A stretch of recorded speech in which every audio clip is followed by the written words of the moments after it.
This is a Momentum Media production. Nerd alert! Property Nerds, the home for data-driven property investors, where we uncover Australia's hot and cold markets, latest headlines and trends. Hello, everyone. This is Arjun here. I'm co-host of the Property Nerds podcast. I'm the head of research at InvestorKit Buyers Agency and joined by the fabulous Lee Paliwal. Hey, Lee. Hey. So, Lee, we've got some exciting things happening in the media, and it's, I guess, exciting to some and maybe not exciting to others. Yeah, definitely. I think for those who are hoping for a bit more supply to come out to the market and maybe get some of their pre-approvals through and actually buy something, it might be exciting for them based on headlines. And then for others, they're like, oh, what does this mean in terms of prices? So today's topic, Lee, what are we talking about? The housing supply issue in Australia is our topic. Yeah. And so this is going to be a little bit anti-headlines, isn't it? Right? Because right now, the narrative, what's the narrative out there right now in the mainstream media, the headlines we're seeing?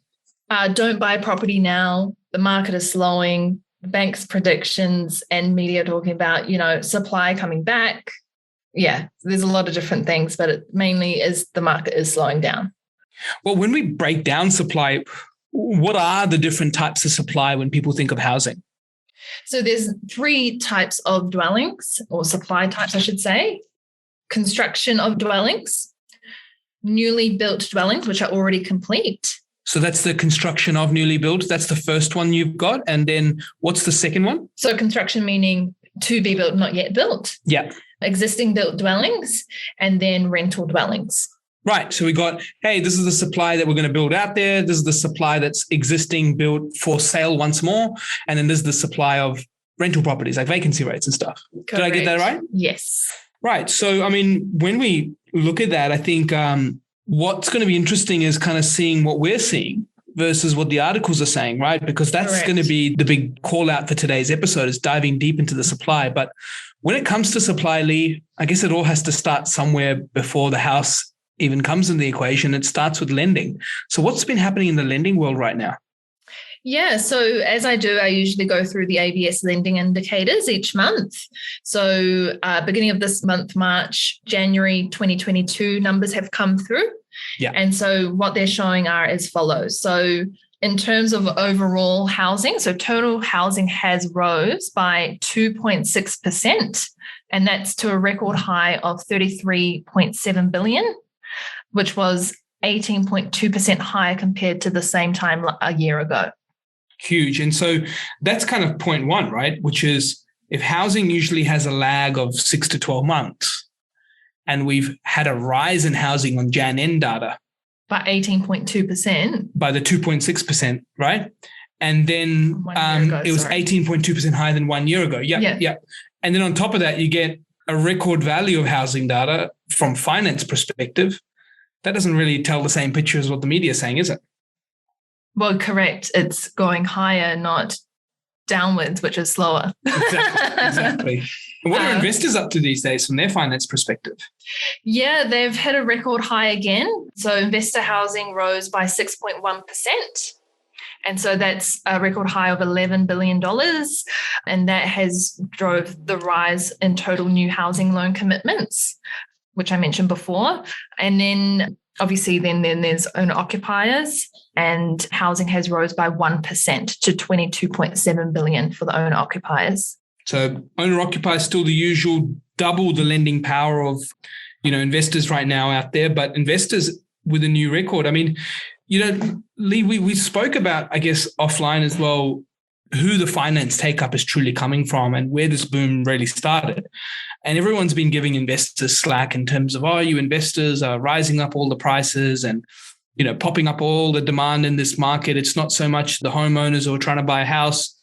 But when we think about that, the investor trends and home buyer trends, the finance times in which they actually broke previous records, who led the race, and when did the owner occupier record get broken versus the investor record getting broken? Yeah, so you nearly pretty much answered the question for me. So in August 20 is when the peak started for owner-occupier lending, and that's essentially when all that broke all previous records. And that's what is driving the primary increase, right, is owner occupiers. So so the peak debt is coming from all the owner occupiers, not the investors. That was the big gain to start off the boom. And then I think when it comes to investor finance, me and you were looking into this, and 2015 in April was when the investor finance was its last record or peak.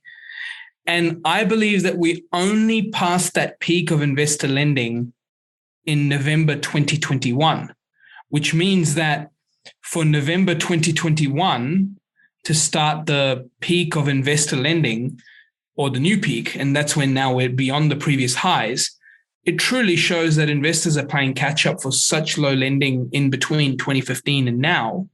And this is where the owner occupiers were the boom starters back in 2020. So for all those investor bashing, we didn't start the fire.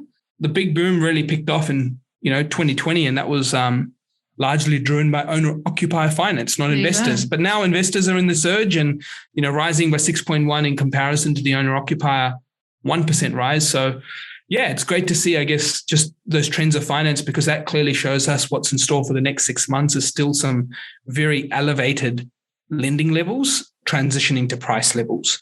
What's happening in the refinance space? I always find that interesting, especially with the variations in like fixed rates. What are you seeing?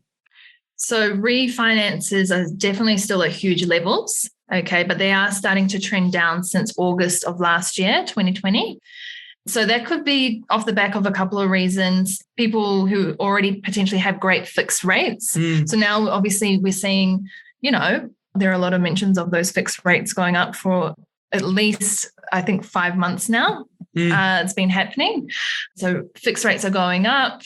And so, those people are quite happy and content with those rates that they got back then prior to these rate increases. Also, we may be seeing some shift of more competitive variable rates coming up based off what we've been seeing in our business as fixed rates go up. But that's a side note. The main thing is those mentions of what's happening from the big lenders, or majority of lenders with the rates, has seen refinances tapering off a lot since then in comparison to overall for the last year. Yeah, it's a strange moment, hey, when you're like on a 2.7% or 2.8% fixed loan and someone goes, great, we can refinance your home loan for you to 3%. And that's probably why there's a bit of a park in some of these refinances where people aren't moving around the fixed rates, because a couple of years back, people were willing to break their fixed terms, get a bit of cash back, move their loan and shave off 0.5%, make it cheaper, right? Because the falling fixed rates. But I think the main thing that's, also something that we realized about the lending data was that many people counted lending data going backwards because of that result between July and October last year. And people thought, hey, that's the end of the boom last year, July to October, lending's triggering down. But if you draw a curve closely with the lockdowns, big 100+ days of lockdown during that period last year, that's kind of where the lending slowed down a little bit. So awesome. I think that clearly shows, Lee, that, when we're thinking of analyzing Australia's current housing supply, the demand is still at record highs for finance, January ending. Yes, we're in March now, but look, 1 or 2 months doesn't completely game change everything, especially with people not finding houses immediately that have lots of pre-approvals and things like that, still looking for stuff. So that really gives some context to say that maybe the housing supply analysis is still going to be met with some ferocious demand, isn't it, when you've got record high lending? Yeah. Now, I'd love to talk through, I guess, some of the headlines in the media that we've been seeing. And this is really about the research that we're going through today. And this is going to really give people a different tone and a viewpoint of how to look at data. I think when you come off the supply levels that we've seen fall from last year till now, actually last year versus all the years prior, what's going to be very, very difficult for people to kind of go through, and they're going to get caught up in the headlines, is that year-on-year data, when you come off the most peak periods of growth, is always interesting. I find that very fascinating. And so I'll give you an example, Lee, when you have last year's tight levels of supplies and they're an absolute crunch and they get 25, 30% growth rates across Australia, what happens is that people from a media perspective will commonly use this time last year. Mm-hmm. And this time last year as a data set is going to be a little bit broken because when you're coming off such peak levels and you see 20% more supply or 10% more supply. And you throw in a pandemic in between that. Exactly, right? So and you're going to use really you're going to use comparative to normal figures. Totally. And you're going to use this time last year data. If you've got the lowest levels of supply seen in 10 years last year, and then now that goes up by 10%, it's going to tell a very interesting story. It's going to say the story like all the supply is coming on. But guess what? The lowest level of supply from last year is still 40 to 50% lower than 5 years ago, 6 years ago in many cities. So this is where it's going to catch many people off guard. They're going to think that the supply is coming on and they're going to notice some supply coming on, but it's higher than boom conditions, but not normal conditions, meaning we're still well below normal conditions of supply in the years prior and pre-COVID. And this is really what we're going to dive through today. So let's go through maybe the first line of supply, which is when we broke down on 3 periods of supply, we had new builds, existing stock, and then rental stock. So building approvals, that's been some interesting data. So ABS building approvals, what did you find there, Lee, when you were checking that out? Cool. So the data shows the number of dwellings approved in Australia as a whole fell by 27.9% in January in seasonally adjusted terms. And so this follows a 9.8% rise in December. And so private sector house approvals fell by 17.5% in January. So it went to 8,712 following a 0.3% decline in December. So private sector dwellings excluding houses, so units, fell by 43.6% following a 29.6% rise in December. That's the overall picture from Australia point of view. So with those supply pieces falling, I think, what's important to call out is that new build and construction activity that's getting hammered has a few things going against it. One is the data piece demonstrates the sugar rush that was there from home builder, because when we look at that 20 to 21 building approvals data, it was really, really interesting to see that 20 to 21 saw a substantial spike, like massive. Houses June 2020, 8,339. Houses at peak levels, which were, I think, April 2021, 15,250. So almost double the amount of, housing supply that came in. And so when we look at pre-COVID and we say take it to, 2018-19, they were hovering around 8 to 10,000 pretty consistently from 2013. Mm-hmm. That 9 to 10,000, you could call it. Yeah. So these numbers are going to be that, it's showing two things. One is there was a huge sugar rush of home builder, construction, all that sort of activity came into the pipeline. So we may see that start to flow on 2023, 2024. But I still think it's not enough dwellings when we start to talk about existing dwellings and how much shortages come there. But the second thing is that sugar rush of chucking out cash and hoping it fixes and solves everything. Yes, it kept a floor on builders and kept many alive in the game. That's definitely important. But we've just fallen back down, as you pointed out. Like there's been a huge drop in supply. So for those people looking at analyzing supply, well, number one is your private approved houses are down to the 8,700 number. Mm-hmm. That is below your 2014 to 2018 trend hovering of 9 to 10,000. So now we're below pre-COVID, levels. So we're still back down to that lower confidence in going out there and getting a whole bunch of building approvals. But the second thing is that's not just by, the market demand forces, it's also just by choice, because people are scared to build at the moment when you think of all the dwellings timings that are just out of whack with all the supply constraints globally and the stories of builders going bust and all that sort of stuff. So yeah, very interesting data that you shared there, Lee. In terms of, I guess, that value of the building approvals, when you start to split it by states, Were there any states that had a slight increase in building approvals when you think of all the states over that last data set? Yes. So I think Queensland we were talking about, right? Only Queensland by 0.5. Every other state is in a negative. Yeah, so that's a clear sign. That's the only positive in terms of going up for approvals and not even a whole percent. But yeah, I mean. Yeah, so we're going to see no kind of, I think there will be that sugar rush of home builder building approvals that will come back into the market. So there might be some gluts that show up in micro markets across Australia. So be mindful of that because houses went up from 8 to 20,000 almost, or 15,000, 16,000, sorry. So it doubled. So that double approval of houses will flow into the market. But if you actually take it from 18 to 2020, that fell by an average of 2,000 a year. So that makes up by 4,000 of that 8,000 increase. So in net terms, we only had an 8,000 increase above the trend from 2013 to 2018. So yeah, I think that the home builder sugar's off. You can see the approval trends fall off and the confidence still remains to be quite low in terms of people going out there and wanting to build houses. So what does that mean? New housing supply, if we're looking at that one of three that we talked about, the trajectory is back down, home builders off. We'll have a little bit of a sugar rush flow into the market over the next year or two from that 8 to 16,000 jump during COVID stimulus, but the picture is coming back down to a dwelling deficiency as we're below our trends from there. So don't expect a whole wave of new supply to come on from new builds outside of that small rush from home builder. So now we look at rental vacancy. So Lee, what's the picture on the rental vacancy when it comes to the second type of supply, which is rental supply? So rental vacancy rates have hit a 16-year low of 1.3% nationally.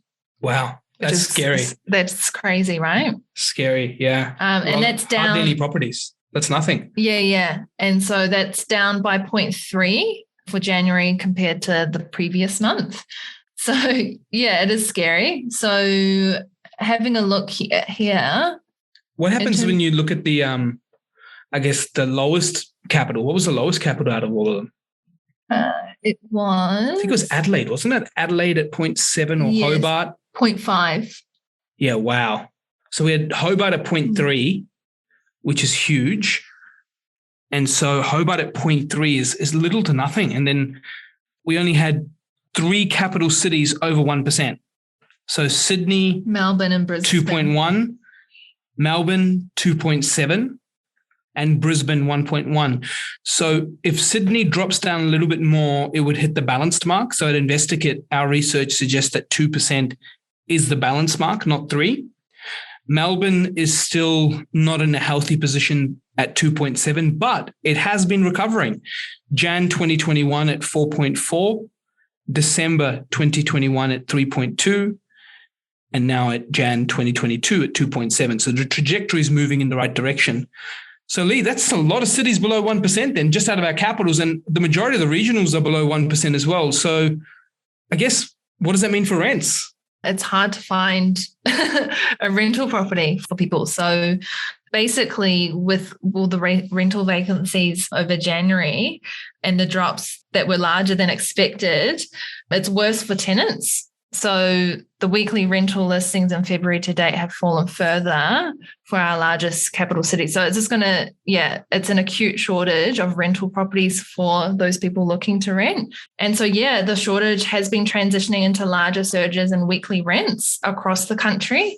Yeah, so that's a big surge in weekly rents. I mean, we were looking at, numbers, and I think I'm just trying to remember one scenario. I remember one scenario where we had a client and a rental appraisal was given to them. I think it was in Coffs Harbour. The rental appraisal was 680 to 710. And they decided to go for 780, which at firstly I had no answer as to how they even came up with that number or what made them feel confident. But then they saw something online. They're like, we didn't want to lose out. No, I mean, this is the property buyer. They're like, let's try 780, see how it goes. And so they tried 780, 785, and they got it in the first open home. So it's almost $100 more per week than appraisal, which is huge. And then But that goes to the tenant's mindset. The to-be tenant is they want to snap it up. They want to snap it up. It was first open, done and dusted. And then you've got places out in the regional Queensland markets of Bundaberg, Hervey Bay, Toowoomba. And so it's very competitive. Very competitive. Yeah. So it's unreal. I mean, even in Adelaide, just to give people some context, I remember a couple of years back, max maybe a year and a half, 2 years ago, a 3-bedroom, 1-bathroom in the burbs was renting for maybe low fours, and now we're already up to $500 a week. So that's $5,000 plus a year in increase for tenants and also impact from owners. So that's huge. What that means, though, is that when we break down a supply analysis, we talked about new builds and the sugar rush of home builder falling off.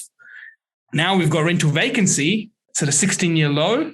So we've also got rising finance. So now we've got more people trying to buy, less properties available for rent, and the sugar rush is off the building, and that's tumbling back down to well below pre-COVID levels.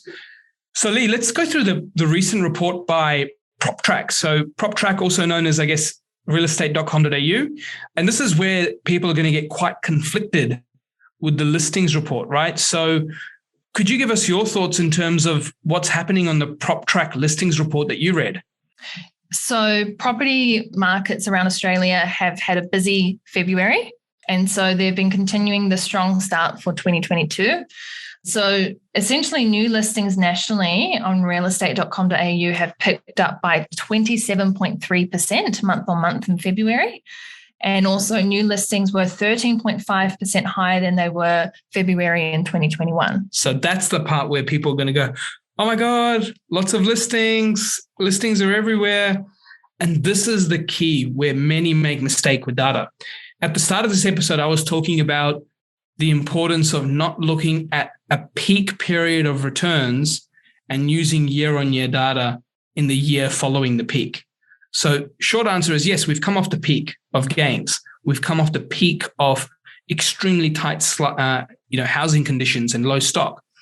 But when we think of using it now versus this time last year, it's not going to tell you the true picture of how bad the supply crisis is in Australia. Yes, there's more people now able to have access to listings because that's clearly there. New listings were higher, correct?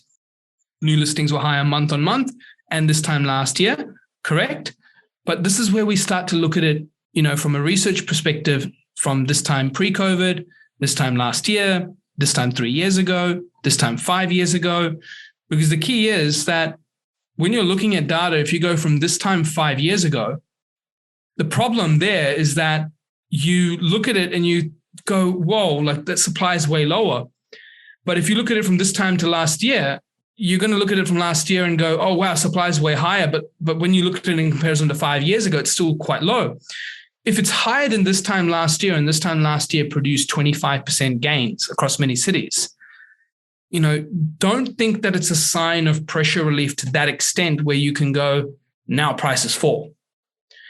If you look to this time 5 years ago when listings were substantially higher, and 5 years ago listing levels that were lower than today are causing market declines, then one could assume that declines are on its way if the listings are much higher than 5 years ago where there was a decline in, say, a certain given market. So this is the key to looking at that lens from just year on year and looking at it from the year prior. So I think also people mobility was another big thing for this Feb. A lot of mobility, borders opening, people more mobile, less restrictions, but sense of normality. I mean, I can't even say if we can use that word anymore, but that's definitely one thing to point out with that data because it can be deceiving when you look at it from this time last year and the biggest supply crunch. That is the biggest rises since December? Yeah. It's massive. Yeah. So it's massive in terms of what we're used to from last year, but still extremely short in supply when we compare it to the years prior. Were there any cities that stood out for you that released a lot of supply in comparison, Lee? So the highest supply out of all the states for month on month was Canberra for 44%. And with that 44%, that's coming off like January, right? So January coming onto Feb, it's actually fairly normal for month on month supply to increase quite rapidly. So that can be deceiving. What about the year on year? Because I think that's a little bit more of an interesting picture. Where was the one that stood out the most? That was actually Darwin for 26.7%. Yeah, and this is one where I've actually been recently asked to comment on Darwin a couple of times, and this is happening in Perth as well. So Perth is up 23.9% on year-on-year listings. And what I'm noticing is that markets that were stung quite heavily in the past, for example, the mining boom, people are using as this good time to be able to get out in their assets because they are getting to break even finally. And so with that break even, what people are realizing that, okay, hey, I've been able to recoup it because of these 20, 30% gains, might be a good time to get out. And so from a year-on-year perspective, you're suddenly seeing a big jump in a few of those cities, even in some of the regionals where they've had some declines in the past. So that's kind of what I'm seeing on the year-on-year as well. So interesting that Darwin definitely is telling that picture alongside with Perth, where people are kind of dishing out their assets that they want to get rid of after kind of having some years of being stung. But this is where we come back to that point, right, Lee, which is the last year's data and using year on year off the back of a big boom versus what we're looking at from, the huge change in the country's data. So when we looked at the country's data of 5 years ago versus now, and then 3 years ago versus now, the national data, we use SQM research, and the SQM research that we looked at told us a very interesting picture. And what we found was that when it came to national data and looking at it from the years prior, the shortage in dwellings is actually far worse than what many people are led to believe. So right now, when you look at year-on-year prop track data, it shows that we're seeing 20% jumps from this time last year, 14% jumps. And of course, we're going to see a jump from this time last year when you think of listings data in a boom period coming off to slightly less of a boom than the year that was. But what we're seeing is that nationally, February ending, there was 154,000 dwellings listed for sale. This time 3 years ago, there were 266,000 dwellings for sale. So this is now pre-COVID. So it's all about giving that context. So yes, in recent times, the headlines are showing supply is back, supply is surging. But when you look at it from 3 years ago, pre-COVID and now, we're still a third less in supply, which is just huge. Almost 110,000 dwellings less than 3 years ago is up for sale at February ending. So what that shows is when people are reading into the headlines, it's important to look at year on year is not going to be helpful when we're coming off the back of the tightest conditions in Australia. All it simply means is that there's a little bit more stock than this time last year. But when you look at the true position of housing supply, we are substantially short. 154,000 dwellings listed for sale now versus 3 years ago, 266,000. Now, when we look at the peak data, Lee, I know you were looking at the peak number of listings for houses across Australia over the last decade. What's the highest we've reached in the last decade? When did that hit? So the peak number of listings for houses across Australia for the last decade was in November 2012, and that was at 308,000 houses. So I guess what this shows is that the picture in Australia is very different to what the mainstream media is casting out there. And so houses for sale are the lowest they've ever been in the last 10 years in Australia during this property boom we're in. And when you see these headlines say, listings have coming, it's really important to have these context between the supreme short term versus the big picture, which obviously you just went through. Yeah, I think this is going to be the key for people looking at data, which is the data right now for every month that there's even slightly more supply is going to look like it's huge supply in comparison to this time last year. But we just cannot use this time last year as a measure. Seeing 25% come down to 20% growth, that's still life-changing. Even if it came down to 10% growth for some locations, that's still life-changing. So I think the key thing here when people are looking at it is to now look at it and go, all right, well, if we are likely to see some slowdowns, where could those slowdowns start to show? Because in CoreLogic's recent data release, we are seeing what I would even label a 3-speed market. We're still seeing subdued results in units and townhouses in certain areas. So that's one speed. Then we've got the second one, which is the markets around our regional markets and our smaller capitals, Hobart, Adelaide, Brisbane, and many of our regions. They're still running at 1 to 2% months, which is just huge. And then you've got our biggest of biggest capitals, and this is what's going to trip many people up. The biggest of biggest capitals are slowing down and pretty much close to zero in the most recent time, or just a bit above. And, the recent one of the most recent month that we saw. But you have to come back to why. So when we looked at that listings data, we commented on how it's 110,000 listings short from this time 3 years ago nationally. But when we say look at Sydney's listing data is quite interesting. So houses in Sydney, when we're looking at it, was around 15,000 houses for sale. And that's the most recent Feb ending data. And then when you go to taking it back from the city of Sydney, going to 2019 February, so again, pre-COVID, it's lower, 21,618. But this number here is December 2019, which is just before COVID sort of kicked in, is fairly similar to then. We had December 2019 sit at about, I think, 15 or 13,300. And then now it's about 14,200. So pre-COVID, we're back up to those similar levels of supply for total property listings in the city of Sydney. Now, when you look at it in other areas, say if I bring up Adelaide, for example, quite a different picture. In 2019, you've got that December period sitting at 12,370 listings in Adelaide, and that comes down to 7,200. So now we're seeing 12,000 come down to 7,000. That's a much bigger dip. Now, on that Sydney data, I don't think that was all of Sydney that we read out. That was a smaller cut of Sydney because Sydney is divided into multiple parts of Sydney.